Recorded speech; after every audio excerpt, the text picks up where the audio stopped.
एक मैसेज आया कि हम विजय दिवस के विषय पे आप बात नहीं कर सकते, उस पर सरकार बात करेगी। तब तक सरकार को याद नहीं था शायद, फिर शायद उन्होंने निशिकांत दुबे जी को मौका दिया तो उन्होंने कुछ कहा।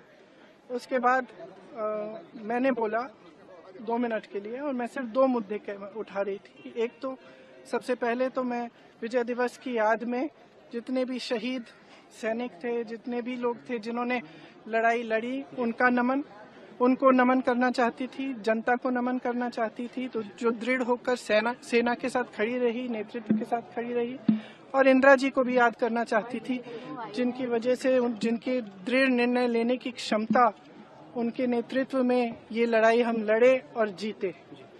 तो इसके साथ साथ मैं 2 चीजें कहना चाहती थी। पहला ये कि आज बांग्लादेश में अत्याचार हो रहा है अल्पसंख्यकों के साथ। जो लड़ाई हमने लड़ी थी उस समय, वो किस चीज की लड़ाई थी? असूलों की लड़ाई थी। लोकतंत्र का असूल, जिसके ऊपर अत्याचार हो रहा है उसके खिलाफ लड़ने का असूल, मतलब अत्याचार के खिलाफ लड़ने का असूल, ये असूल थे। और यही असूल हैं जिसने भारत को महान बनाया है, और यही असूल हैं जिसके लिए हमारी आजादी की लड़ाई लड़ी गई। उसी के लिए हम लड़ रहे थे। उस समय देश अकेला था, किसी ने समर्थन नहीं किया। इंदिरा जी पूरे विश्व में घूमी कि कुछ करिए, रोकिए इस अत्याचार को। कोई खड़ा नहीं हुआ, हमारा देश खड़ा हुआ। इंदिरा जी खड़ी हुई, हमारी सेना खड़ी हुई, हमारी जनता खड़ी हुई। और मैं इस विषय में कहना चाह रही थी कि आज भी बांग्लादेश में आज अत्याचार हो रहा है हिंदुओं के खिलाफ, ईसाइयों के खिलाफ, अल्पसंख्यकों के खिलाफ।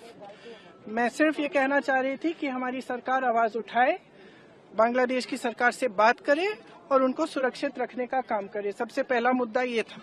दूसरा मुद्दा ये था कि आज सेना के हेडक्वार्टर से आज के दिन अब वो तस्वीर उतार रहे हैं जो वहां पे इतने समय से टंगी हुई है, जिसमें पाकिस्तान की सेना आत्मसमर्पण कर रही है भारतीय सेना के सामने। और वहां उस तस्वीर में field marshal Manekshaw, general Arora, brigadier K S. Chandrapur ji हैं। उनका अपमान आज, मतलब अब ये सब चीजें देखिए, बार बार हम कहते हैं ये देश का मुद्दा है, देश के गर्व की बात है, तो इसमें आप राजनीति क्यों कर रहे हैं? इतिहास और हमारी मांग है कि वो तस्वीर वापस टांगी जाए। इतिहास क्यों बदलना चाहते हैं? अब ये देखिए, इनका काम है, इतिहास बदलना है, इतिहास मत मिटाना है।